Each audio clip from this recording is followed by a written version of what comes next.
Our topic that we're going to be studying today is genetic engineering. In this genetic engineering chapter today, we're going to be looking at four learning intentions. And our first learning intention will be your ability to define what genetic engineering actually is. And then will you be able to explain how genetic engineering works? Breaking it down into 5 parts: isolation, cutting, insertion, transformation, and expression. We'll discuss those in a few minutes. And then our third learning intention will be, can you discuss applications of genetic engineering where plants are used, animals are used, and microorganisms are used? And our final and fourth learning intention for today will be, can you discuss the ethical issues of genetic engineering? Okay, so back to our first learning intention will be, will you be able to define what genetic engineering actually is? So what we're hoping to do and what we will be discussing today is how we're actually going to change genes in organisms. And I suppose the main thing that we're really going to be looking at today is how we're going to take DNA from one organism, put it into a second organism, and get that organism to express or make whatever protein that gene was supposed to make. And you might be saying, why would we even bother doing this in the first place? So our example that we're going to be using today will be the idea of maybe somebody that's diabetic and their gene for making insulin doesn't function. So they'll take somebody's gene for making insulin that functions, put it into bacteria, and get bacteria to make insulin that can be bottled up and given to somebody that is diabetic. While we're looking at that and why we're actually able to do genetic engineering is, I suppose it's key to us to remember that the DNA code that we've been discussing over the last few weeks, that it's universal. So although different organisms can have it in a different sequence, all organisms have the base cytosine, guanine, thymine, and adenine in their DNA. So that's really key for us to remember. And the other key thing, I suppose, about genetic engineering that I will be mentioning to you as well is that it really is an enzyme controlled reaction. So we're going back to the idea of catabolic enzymes and anabolic enzymes that control metabolic reactions in the body.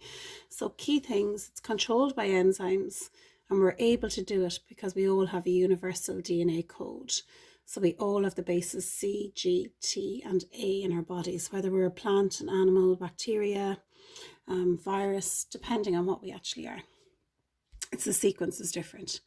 So if we look at what genetic engineering is and what's its definition, so I suppose what scientists are doing, so it's the manipulation or alteration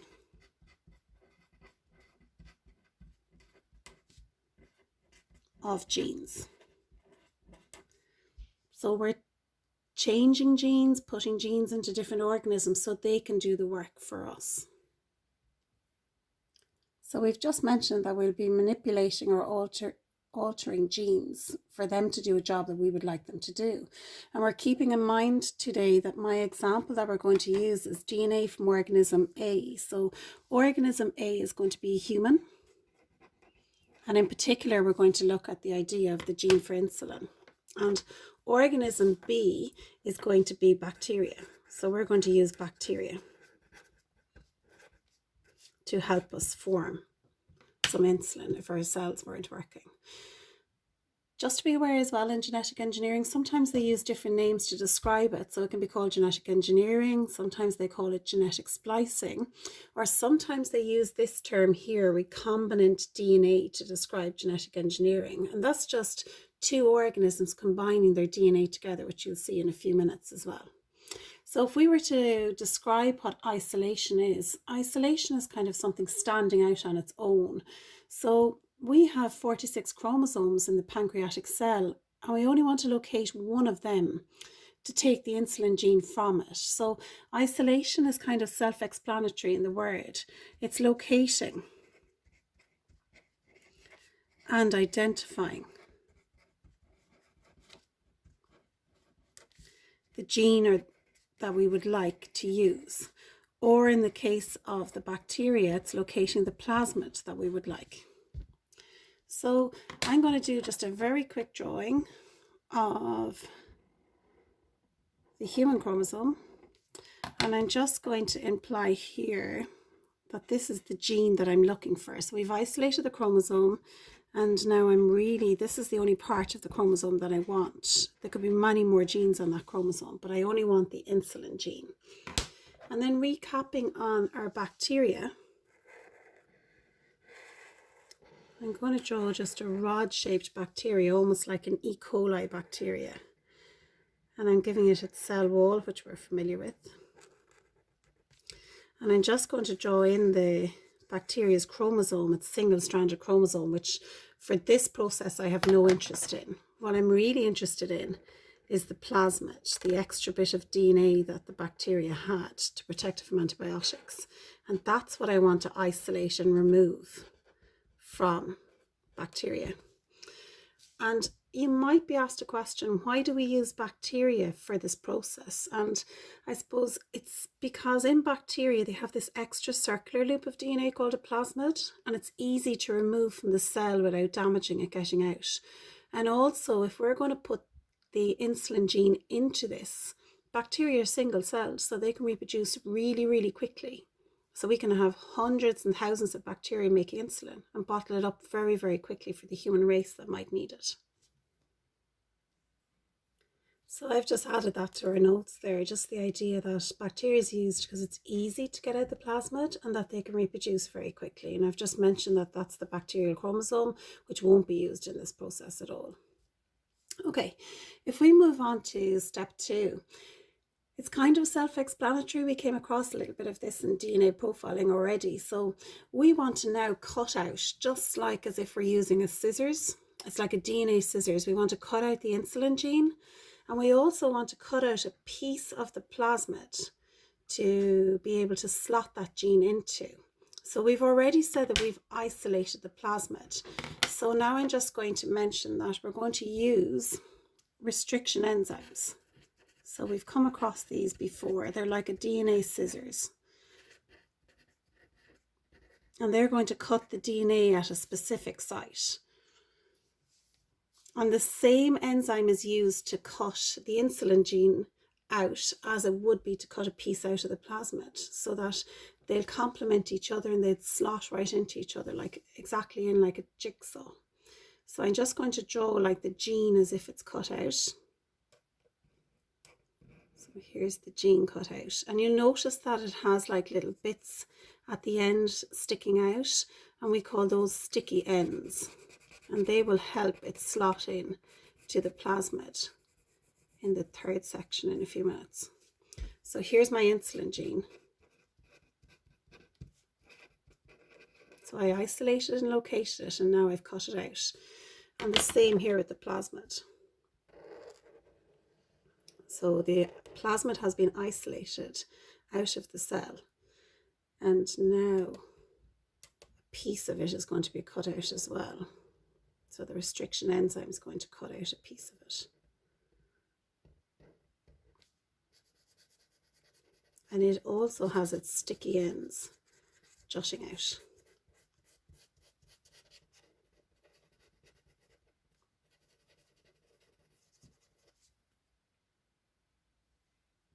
So I've just added a few labels. So here are the sticky ends on both, and that the same restriction enzyme was used for both. So they have complementary sticky ends then. So we've now isolated the gene and the plasmid, and now we've cut a piece out of the plasmid and we've cut the insulin gene out. So we're going to step number 3 now, which is insertion, also called ligation. So what's going to happen now is that we're going to join the insulin gene and the plasmid together.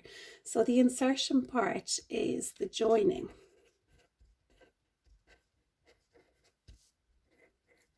Of DNA together.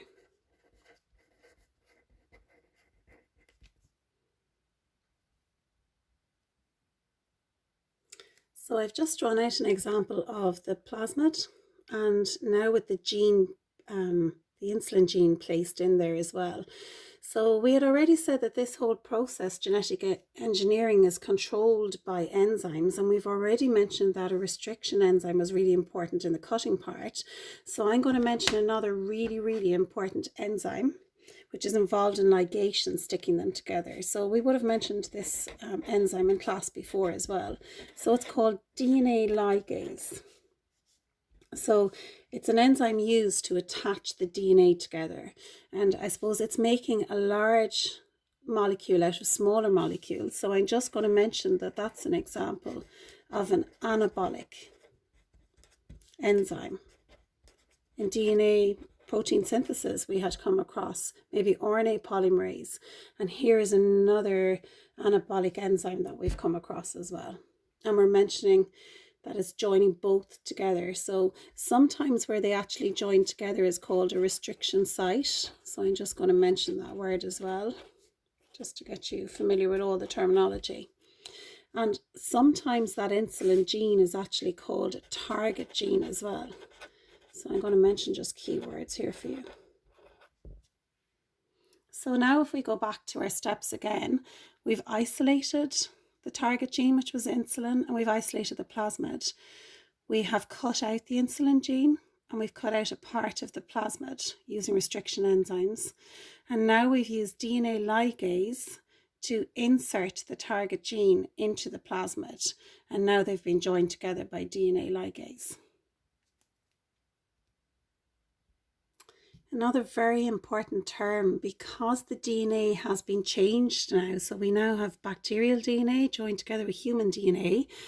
We call this DNA, like we mentioned up here earlier, we call that DNA recombinant DNA now. So that's just a mixture of DNA from human and DNA from bacteria. So it's called recombinant DNA. Really, really important term for you to remember. So it's the mixture of two DNAs. Now this would be kind of not very useful on its own sitting out here. So we need to get this new recombinant DNA back in to a cell so it'll start making this insulin for us. So we call that transformation. So it's putting this recombinant DNA back into a new bacterial cell so it can start working again. So you'll see I've added a few different labels. So I'm reminding you again that it's recombinant DNA inside the new bacterial cell. I've mentioned what transformation actually is. So we're transforming something, we're changing it. So it's the idea that this new bacterial cell has taken up the recombinant DNA, has new DNA in it. Just mentioning that the base sequences are now different in the bacterial cell compared to what it would have been originally, now that it has taken up the new recombinant DNA. And I'm also mentioning that we would now call this bacteria a genetically modified. You would have heard me use this word or term a bit as well. Genetically modified organism. So it's changed. So a GMO. So genetically more modified organism is what bacteria be known as now. So now going back again, we've isolated, we've cut, we've done ligation, we've inserted it in, and now we have transformed it, so transformation has happened. So the last step that needs to happen really is expression. So we need the bacteria to start making the insulin, so making the protein we're asking it to make, which in this case is insulin. And also maybe for it to clone itself, for it to start reproducing, giving it ideal food, oxygen, temperature, for it to asexually reproduce by binary fission, which happens very quickly. And then we have what we hope to do. We'll have lots of insulin produced and we can bottle it and use it. So I've just drawn in two diagrams of bacteria. So it's after dividing by binary fission. You can see the new recombinant DNAs in both. And we mentioned the idea that now expression is going to happen. The bacteria is going to make the protein, whatever gene it has. In this case, it's going to make insulin, and it's going to be after reproducing. So companies will just bottle up the insulin and the diabetics will be happy. And you can just see another term here as well. I've called it a GMO, genetically modified organism, and I've also called it a transgenic organism. And another new term, the bacteria actually producing, or whatever GMO is producing the protein, this process is called farming. Not farming maybe what we're used to, it's pH A-R-M-I-N-G. So it's actually expressing making its protein. And I suppose I'm very conscious when I'm explaining this that I picked the idea that it was going to be the human gene for insulin being put into bacteria, but that's not the only example where this would be used. So you can see our third learning intention over here says that you have to discuss 3 applications of genetic engineering. I've shortened everything down. So you have to be able to describe one where it's used in plants, one where it's used in animals, and another one where it's used in microorganisms. So the one in microorganisms we've just discussed. So that's a very easy one for you to remember. So I'm just going to mention here the idea of bacteria. And I'm just going to say E. coli as the example of bacteria, and the idea that it produces insulin. So that's a very easy one for us to remember. So there are a few other examples. So say, for example, in plants, one that perhaps would stress me out a little bit because I'm not really interested in eating herbicides in my crops. One that's quite popular actually in America would be the idea that they have put bacterial genes into their crops. They're kind of resistant bacterial genes. So now that certain crops over there are actually resistant to a herbicide, so the farmer can go down the field and spray everything with a herbicide, which are chemicals we definitely don't want in our food chain, and everything dies that the herbicide touches except for the bacteria resistant crops that have the gene from bacteria to make them resistant to the herbicide. So that's kind of a scary thought, that one. Another example would be in underdeveloped countries, they would have had a lack of vitamin A in their diet, and their main staple food would have been rice. So now scientists have taken daffodils, make a lot of vitamin A. So they've taken the gene from daffodils that produce vitamin A and they've put it into the rice plant crops. So now that rice has a lot of vitamin A in it, which is very beneficial to people living in those particular countries. So I've just summarised them for you there. So the weed killer, the herbicide resistant crops got their gene from bacteria, or the rice now producing vitamin A got their gene from daffodils. So very beneficial here. Another one in animals might be the idea of goat's milk.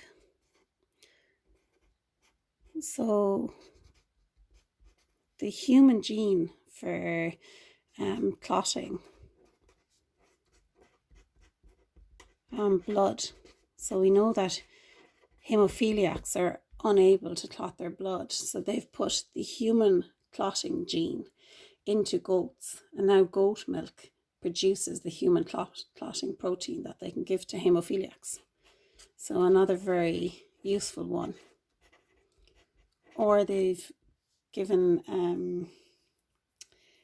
have given sheep a human gene for strengthening their lungs to help people that have lung difficulties like emphysema.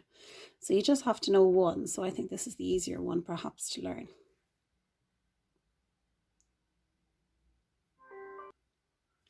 So a very quick review of them. So plants, we've got weed resistant crops. Animals, we've got goats making the human clotting protein. And for microorganisms, we've got bacteria producing insulin like the one we discussed in detail. And our last learning intention for today was to discuss ethical issues of genetic engineering. So we know ethical issues is whether behaviour is right or wrong. And I suppose that we're very conscious that animals might suffer when genetic modification is occurring, or maybe the release of genetically modified organisms into the environment, and a concern of that would be the weed resistant crops. What if that gene gets transmitted to actual weeds, unwanted plants, and then people don't have anything to get rid of weeds eventually? And the use of genetically modified organisms as a food source. So a lot of us would have difficulties if we felt that we were eating genetically modified organisms. So very quickly again, so hopefully you're able to define genetic engineering, you're able to describe genetic engineering through isolation, cutting, insertion, transformation, expression, and then that you'd be able to give 3 examples, one for plants, one for animals, and one for microorganisms, and that you'd be able to discuss ethical issues of genetic engineering as well. I will post up in Teams a little assignment for you. I have an excellent YouTube video link that I'd love you to look at. It's much more professional than what I have shown you here, and I have a PowerPoint waiting for you as well. I hope you understand this.